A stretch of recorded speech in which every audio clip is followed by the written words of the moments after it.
ശ്രീ അയ്യപ്പനെ തെറി പറയാൻ പാടില്ല. ഏതെങ്കിലും ഒരു ഹൈന്ദവൻ അവൻ ആരാധിക്കുന്ന അവന്റെ ദേവാലയങ്ങളെ ആക്രമിക്കാൻ പാടില്ല. അവന്റെ ദൈവങ്ങളായി അവൻ പൂജിക്കുന്ന ഏതെങ്കിലും വസ്തുവിന് നമ്മൾ കല്ലെടുത്തെറിയാൻ പാടില്ല.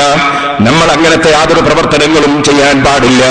നമ്മൾ അതാ നമുക്കെല്ലാവർക്കും അറിയാമല്ലോ, സൗഹാർദ്ദം കാത്തു സൂക്ഷിച്ച് ജീവിക്കേണ്ടവരാണ്. അതുപോലെ തന്നെ ഓരോ മതക്കാരും പരസ്പരം അവരവരുടെ മതമനുസരിച്ച് ജീവിക്കുമ്പോൾ തന്നെ മറ്റ് മതക്കാരനും ഈ രാജ്യത്ത് ജീവിക്കാൻ സ്വാതന്ത്ര്യമുണ്ടെന്ന് മനസ്സിലാക്കി അതിനുള്ള ഒരു ഉന്നതമായ കാഴ്ചപ്പാടുള്ളവരാകേണ്ടതാണ്. സങ്കുചിത മനസ്ഥിതിയുള്ളവരാകാൻ പാടില്ല.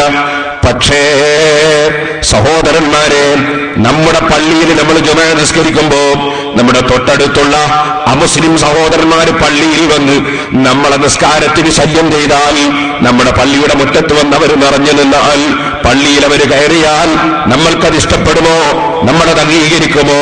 സൗഹാർദ്ദമാണെന്ന പേരിൽ ഇന്ന് ദുഹർ നിസ്കരിക്കാൻ ഞാനുമുണ്ടെന്ന് പറഞ്ഞിട്ട് അപ്പുറത്തുള്ള ഒരു മുസ്ലിം സഹോദരൻ നമ്മുടെ പള്ളിയിൽ കയറി സഫിൽ നിന്നാൽ നമ്മൾ അംഗീകരിക്കുമോ? അംഗീകരിക്കില്ല എന്നാണോ നിങ്ങളുടെ മറുപടി?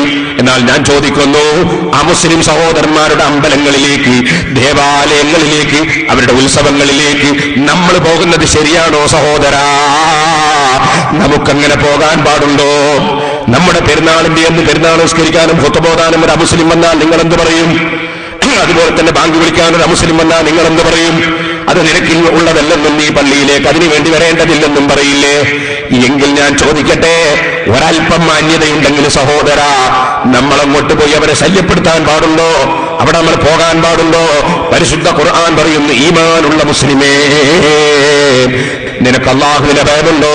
അള്ളാഹുവിനെ സ്നേഹമുണ്ടോ? പാടില്ല. മറ്റുള്ളവരുടെ ഉത്സവങ്ങളിൽ പങ്കെടുക്കാൻ പാടില്ല. മറ്റുള്ളവരുടെ ആഘോഷങ്ങളിൽ പങ്കെടുക്കാൻ പാടില്ല. അവരുടെ പുണ്യദിനങ്ങളായി അവർ കൊണ്ടാടുന്ന ദിവസങ്ങളിൽ അത് നീ ഒരു പുണ്യദിനമായി ആചരിക്കാനും പാടില്ല. നീ അതിൽ ഭാഗവാക്കാകാനും പാടില്ല. മറിച്ച് നീ നിന്റെ ആദർശവും നിന്റെ ആശയവും അതനുസരിച്ച് ജീവിക്കുന്ന സമയത്ത് തന്നെ മറ്റു മതക്കാരോട് ആരെയും ആക്രമിക്കാതെ, ആരെയും ശല്യപ്പെടുത്താതെ, ആരെയും ചീത്ത പറയാതെ, അവന്റെ ആരാധ്യ വസ്തുക്കളെ തന്നെയും ചീത്ത പറയാതെ,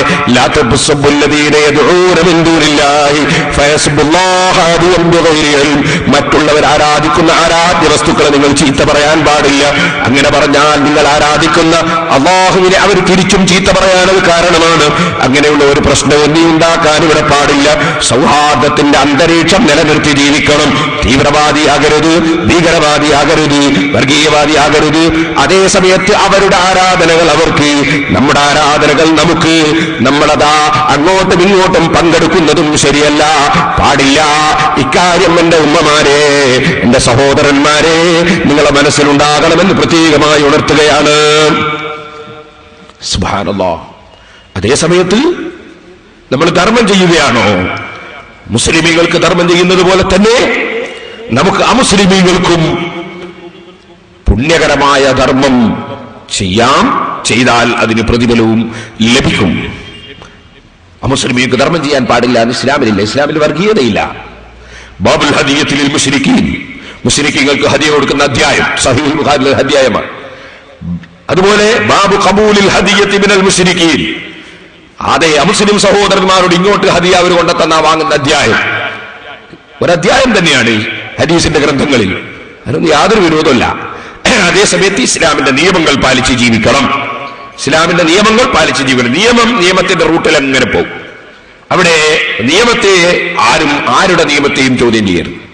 അമുസ്ലിം സഹോദരന്മാർ, എനിക്ക് പരിചയമുള്ള ധാരാളം അമുസ്ലിം സഹോദരന്മാർ അയ്യപ്പ ഭക്തന്മാരായി മകരമാസത്തിൽ കറുത്ത തുണിയെടുത്ത്, അതുപോലെ തന്നെ അവരുടെ ജപമാല കഴുത്തിലിട്ട് അവർ ശബരിമലയിലേക്ക് പോകുന്ന സ്നേഹിതന്മാരുണ്ട്.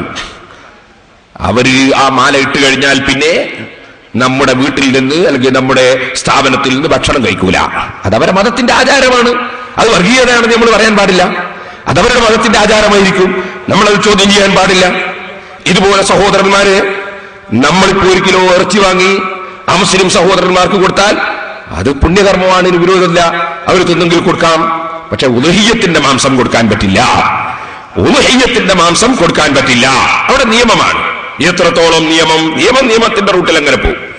ഞാനിപ്പോൾ ഉളുഹിയ്യത്ത് ഇറക്കാൻ, വലിയ പെരുന്നാൾ ഉളുഹിയ്യത്ത് ഇറക്കാൻ വേണ്ടി നേർച്ചയാക്കിയതിരിക്കട്ടെ, എന്നാൽ ആ ഉദുഹിയത്തിന്റെ മാംസം എനിക്ക് തന്നെ എടുക്കാൻ പാടില്ല. അത് എന്നോട് എനിക്ക് വർഗീയത ഉള്ളതുകൊണ്ടല്ല, അതിന് നിയമമാണ്. ആ ഉദുഹിയത്തിന്റെ മാംസം എനിക്ക് എടുക്കാൻ പാടില്ല. ഞാൻ പൈസ കൊടുത്ത് വാങ്ങിയ കുട്ടനാണ്, ഞാൻ അർത്ഥതാണ്, പറഞ്ഞ കാര്യമില്ല, എനിക്ക് എടുക്കാൻ പാടില്ല. അതിന്റെ നിയമം അങ്ങനെയാണ്. എന്റെ ഭാര്യക്കും കൊടുക്കാൻ പറ്റൂല, എന്റെ മക്കൾക്കും കൊടുക്കാൻ പറ്റൂല. അവരോടൊന്നും എനിക്കൊരു വർഗീയതയില്ല കേട്ടോ. പക്ഷെ അത് പാടില്ല, നിയമമാണ്. ഇതുപോലെ നിങ്ങൾ നോക്കൂ, ഞാൻ പറഞ്ഞല്ലോ ധർമ്മം, അമുസ്ലിം സഹോദരന്മാർക്ക് ധർമ്മം കൊടുക്കാം. പക്ഷേ സകാത്ത് എന്ന് പറയുന്ന ഒരു ധർമ്മം ഉണ്ട്. സകാത്ത് എന്ന് പറയുന്ന ധർമ്മത്തെ സംബന്ധിച്ച് നബി സല്ലല്ലാഹു അലൈഹി വസല്ലം നമ്മളെ പഠിപ്പിച്ചത് ഔസാഖ്, അത് മനുഷ്യന്റെ ധനത്തിന്റെ ചേറുകളാണ് എന്നാണ്. മനുഷ്യന്റെ ധനത്തിന്റെ ചേറുകളാണ് എന്നാണ്. അതുകൊണ്ട് നബി സല്ലല്ലാഹു അലൈഹി വസല്ലം ധർമ്മം സ്വീകരിക്കാറില്ല.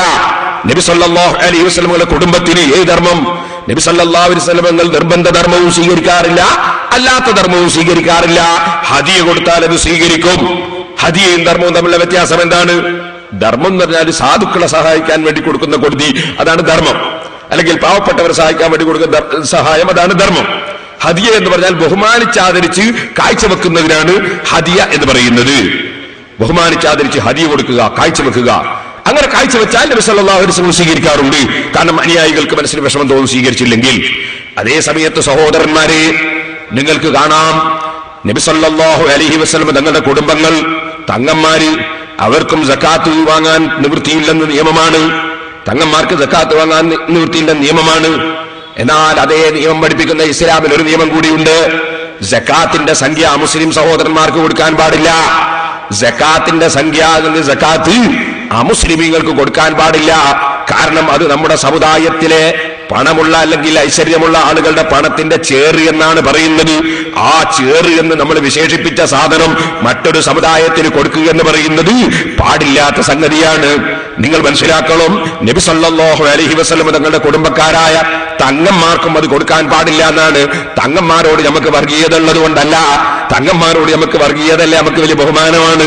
പക്ഷേ തങ്ങന്മാർക്ക് സക്കാത്ത് കൊടുക്കരുത് എന്ന് നിയമമാണ്.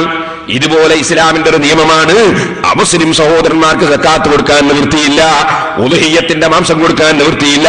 നിയമമാണ്, നിയമമായി തന്നെ പോകണം.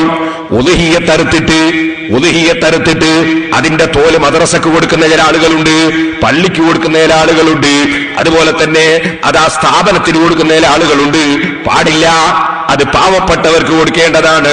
ഒന്നുകിൽ തോല് അവർ തന്നെ ഉപയോഗിക്കേണ്ടതാണ്, അല്ലെങ്കിൽ പാവപ്പെട്ടവർക്ക് കൊടുക്കേണ്ടതാണ്. അതിന്റെ നിയമം അങ്ങനെയാണ്. പാവപ്പെട്ടവർക്ക് കിട്ടിക്കഴിഞ്ഞാൽ പാവപ്പെട്ടവർക്ക് അത് വിൽക്കുന്നതിന് വിരോധം ഇല്ല, അവർക്കത് വിൽക്കാവുന്നതാണ്. പാവപ്പെട്ടവർക്ക് മാംസം കിട്ടിയാൽ അതും വിൽക്കാവുന്നതാണ്. പക്ഷേ മോമിനീങ്ങൾക്ക് മാത്രമേ കൊടുക്കാൻ പറ്റുള്ളൂ. അതതിന്റെ നിയമമാണ്. വിൽപ്പനയാണെങ്കിലും അതിന്റെ നിയമം അങ്ങനെയാണ്. അപ്പൊ ഇരിക്കട്ടെ സഹോദരന്മാരെ, അപ്പോൾ അതാ ഉദ്ഹിയ്യത്തിന്റെ തോല് മദ്രസക്ക് കൊടുക്കരുതെന്ന് നമ്മൾ മദ്രസന്റെ വിരോധിയായതുകൊണ്ടല്ല, പള്ളിക്ക് കൊടുക്കരുതെന്ന് പള്ളിന്റെ വിരോധിയായതുകൊണ്ടല്ല. ഓരോന്നിനും ഓരോ നിയമങ്ങളാണ്. ഏതുപോലെ നിങ്ങൾ മനസ്സിലാക്കണം, അത് വർഗീയതയാണെന്ന് തെറ്റിദ്ധരിക്കരുത്. ഞാൻ ഏറ്റവും സ്നേഹിക്കുന്ന ആളാണ് എന്റെ ഉമ്മ. നിങ്ങളും അങ്ങനെ തന്നെയായിരിക്കുമെന്നാണ് ഞാൻ മനസ്സിലാക്കുന്നത്. പക്ഷെ ഉമ്മാനെ തുടർന്നിട്ട് നിസ്കരിക്കാൻ പാടില്ല എന്നാണ്. ഉമ്മ നിസ്കരിക്കുമ്പോൾ നമുക്ക് തുടർന്ന് നിസ്കരിച്ചുകൂടാ. അത് ഉമ്മയും നമ്മളും തമ്മിലുള്ള വൈരാഗ്യമല്ല, വർഗീയതയല്ല, വെറുപ്പല്ല, ഇസ്ലാമിന്റെ നിയമമാണ്. ഉമ്മാനെ തുടർന്നിട്ട് മകനെ നിസ്കരിച്ചുകൂടാ, മകൾക്ക് നിസ്കരിക്കുന്നതിന് കുഴപ്പമില്ല. ഇതുപോലെ ഭാര്യയും ഭർത്താവും തമ്മിൽ വലിയ സ്നേഹമാണ്. പക്ഷേ ഭാര്യനെ തുടർന്നിട്ട് ഭർത്താവിന് നിസ്കരിച്ചുകൂടാ, കാരണം പെണ്ണാണ്, പെണ്ണിനെ തുടർന്ന് നിസ്കരിച്ചുകൂടാ. അപ്പൊ സഹോദരന്മാരെ, ഇസ്ലാമിന്റെ നിയമത്തിന്റെ റൂട്ടിൽ അങ്ങനെ പോകും. അവിടെയൊന്നും തെറ്റിദ്ധാരണകൾ ഉണ്ടാകാൻ പാടില്ല എന്നുകൂടി ഞാൻ സാന്ദർഭികമായി ഉണർത്തുകയാണ്. ഏതായിരുന്നാലും ശരി, മഹാന്മാരായ ആളുകളുടെ സവിശേഷതകൾ പറയുന്ന സ്ഥലത്ത് പരിശുദ്ധ ഖുർആൻ പറ്റിയും പറയുകയാണ്, വല്ലദീന ലാ യശ്ഹദൂന സൂറ. അതേ, അവരൊരിക്കലും തന്നെ ശിർക്കിന്റെ പ്രവർത്തനം നടക്കുന്ന സ്ഥലങ്ങളിൽ, ശിർക്കിന്റെ കാര്യങ്ങൾ നടക്കുന്ന സ്ഥലങ്ങളിൽ അവർ പങ്കെടുക്കുന്നതല്ല, ബാത്തിലിൽ അവർ പങ്കെടുക്കുന്നതല്ല. പിന്നെയും പണ്ഡിതന്മാർ വിവരിക്കുകയാണ്, അപ്പൊ ശിർക്കായ പ്രവർത്തനങ്ങൾ നടക്കുന്ന സ്ഥലത്ത് പങ്കെടുക്കാൻ പാടില്ല. ശിർക്കായ കാര്യങ്ങൾ ഞാൻ പറഞ്ഞല്ലോ, അല്ലാഹുവല്ലാത്തതിനെ ആരാധിക്കുന്ന പ്രവർത്തനം, ആ പ്രവർത്തനം നടക്കുന്ന സ്ഥലത്ത് പങ്കെടുക്കാൻ പാടില്ല.